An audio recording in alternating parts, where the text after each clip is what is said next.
حضرت سیدنا شیخ عبدالقادر جیلانی محبوب سبحانی قندیل نورانی رحمۃ اللہ تعالی علیہ، آپ حضرت علی بن حیتی رحمۃ اللہ تعالی علیہ آپ کے ہم اثر ہیں۔ آپ اپنے مریدوں کو فرماتے تھے کہ جب حضور غوث الاعظم کی مجلس میں جایا کرو نا، پہلے غسل کیا کرو، پہلے غسل کیا کرو اور غسل کے بعد استغفار پڑھا کرو۔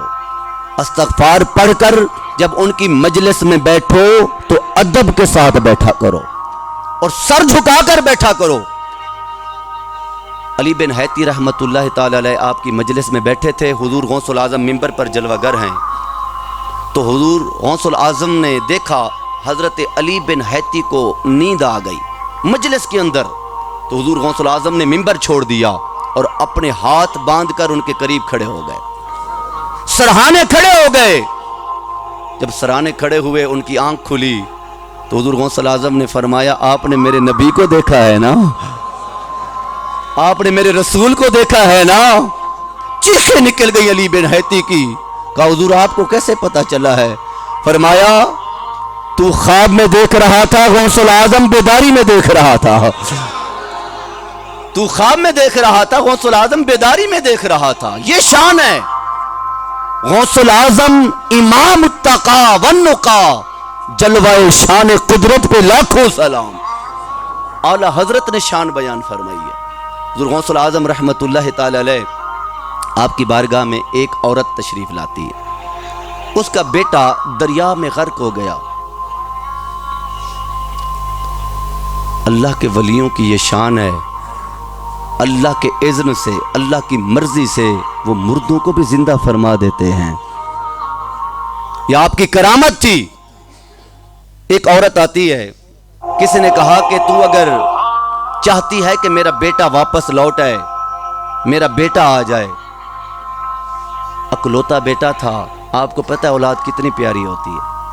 حضور غوث الاعظم محبوب سبحانی کی بارگاہ میں جا، اگر وہ دعا فرما دیں تو اللہ تعالیٰ ان کو خالی نہیں لوٹائے گا، تیرا بیٹا واپس آ جائے گا۔ یار بیٹا سکول سے لیٹ ہو جائے تو ماں کی کیا حالت ہوتی ہے؟ ماں کو تو کھانا بھی یاد نہیں رہتا۔ اکلوتا بیٹا تھا، خامد فوت ہو گیا، روتی رہی، پریشان تھی۔ کسی بی بی نے کہا کسی جیلی پیر کے پاس نہ جانا، جب بھی جانا عبدالقادر جیلانی کے پاس جانا۔ اللہ اکبر۔ وہ عورت روتی ہوئی، دوڑتی ہوئی آپ کی بارگاہ میں حاضر ہوئی اور آ کر حضور غوث الاعظم کی بارگاہ میں فریاد کرنے لگی۔ اکلوتا بیٹا تھا، ایک ہی سہارا تھا، دریا کراس کرتے ہوئے دریا میں غرق ہو گیا ہے۔ پتا چلا ہے یہ وہ دروازہ ہے جہاں سے کوئی خالی نہیں جاتا۔ میں نے سنا ہے تم کریم ابن کریم ہو، سخی ابن سخی ہو، تمہارا نانا بھی سخی ہے، تمہاری ماں بھی سخی ہے۔ ہم دعا کریں، ہم بھی اس دروازے پہ بیٹھے ہیں، غوث الاعظم کی مجلس میں ہیں۔ اللہ ہمیں بھی اس فیض سے خالی نہ رکھنا۔ عرض کرنے لگی مہربانی ہو جائے تو میرے بیٹے کے لیے دعا فرما دیں، اللہ میرا بیٹا لوٹا دے۔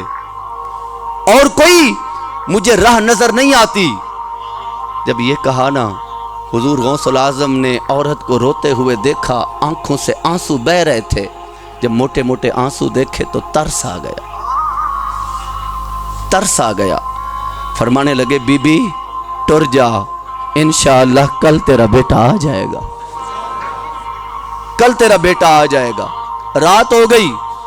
جب رات ہوئی، ماں بستر پر لیٹی ہے پر نیند نہیں ہے آج، کبھی اس کروٹ کبھی اس کروٹ۔ میاں صاحب نے کہا تھا نا کہ رات پوے تے بے دردانوں نیند پیاری آوے تے درد مندانوں تانگ سجن دی ستیاں آن جگہ۔ ساری رات گزر گئی، صبح کو انتظار، حویلی کا دروازہ کھول دیا۔ صبح گزر گئی، دوپہر گزر گئی، شام ہو گئی پر بیٹا نہ آیا۔ مغرب کی جب اذانیں ہوئی، عورت نے اپنے دروازے کو تالا لگایا، دوڑ کے حضور غوث الاعظم کی بارگاہ میں رونے لگی، کہنے لگی حضور ایک آپ کے در کا آسرا تھا، وہ بھی اب ختم ہو گیا، بیٹا بھی نہیں آیا۔ آپ نے فرمایا میری بیٹی چلی جاؤ، انشاءاللہ آپ کا بیٹا آ جائے گا۔ پھر گئی، دوسرے دن پھر دروازہ کھول دیا، دروازے پہ نظریں جما کے بیٹھی ہے، ماں انتظار میں ہے کبھی تو میرا بیٹا حویلی میں قدم رکھے گا۔ دوسرا دن ہوا تو انتظار کرتے کرتے بیٹا پھر بھی نہ آیا۔ تیسرا دن ہوا تو پھر بارگاہ غوثی میں آ گئی، عرض کرنے لگی حضور بیٹا نہیں آیا۔ حضور غوث الاعظم نے سر جھکایا اور فرمانے لگے بی بی ٹر جا، آج انشاءاللہ تیرا بیٹا پہنچ جائے گا۔ وہ عورت جب نکلی نا دروازے سے تو حضور غوث الاعظم نے اللہ کی بارگاہ میں دو لفظ بولے، وہ سننے کے قابل ہے۔ عرض کرنے لگے یا اللہ لما اخجلتنی مرتین عند تلک المرأہ، مجھے ایک عورت کے سامنے 2 مرتبہ شرمندہ کروایا ہے، 2 مرتبہ شرمندہ کروایا ہے۔ اللہ نے دل پہ القاء کیا، فرمایا اے میرے عبد القادر، جب تم نے پہلی مرتبہ کہا تھا کہ آ جائے گا، اس کے آزاد دریا میں بکھر گئے تھے، میں نے فرشتوں کو حکم دیا کہ جمع کرو۔ جب آپ نے دوسری بار کہا کہ آ جائے گا، میں نے اسے زندہ کر دیا۔ جب آپ نے تیسری مرتبہ کہا کہ وہ آ جائے گا، میں نے اس کے گھر پہنچا دیا ہے۔ اس کو کہہ دو اس کا بیٹا پہنچ گیا ہے۔ مردہ زندہ کر دیا، جس کے اعضاء بکھر گئے تھے، سے محبت کرنے والے، ان سے پیار کرنے والے واز فرما رہے تھے، اوپر سے مٹی آئی آپ کے کپڑوں کو لگ گئی، جلال آ گیا۔ تو اوپر دیکھا وہ چوہا تھا، جلالی آنکھوں سے دیکھا، فوراً مر گیا۔